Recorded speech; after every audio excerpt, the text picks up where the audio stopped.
i da je ubistvo Jugoslavije 90. godina prošloga veka najveći nacionalni, moralni, istorijski slom i sramota srpskog naroda.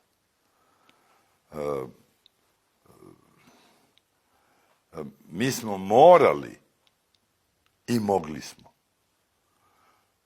Da je bilo normalnih, razumnih ljudi na čelu države, spasti Jugoslaviju. Zapad nam je bukvalno... Pišete onoj zadnje večer, ispričavam se, kada dolazi Christopher Warren koji je došao, bio tu, ili američki veleposlanik u Beograd u lipnju 1991. Kad im je ponudio sve da ne razbijaju Jugoslaviju, u Sivu su se sastali, ali je bilo... Baker. Da, Baker, da. Ali pa, mi imamo 90. godine direktnu ponudu Anti Markoviću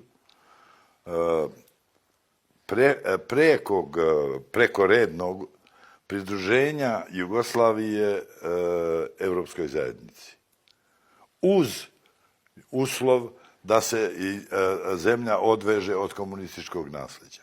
Imamo također istu takvu ponudu, opet potpomognutu finansijski snažno, iz NATO-a da se zemlja pridruži NATO alijansi. Ko je bio protiv toga? Bio je Slobodan Milošević, njegovi generali,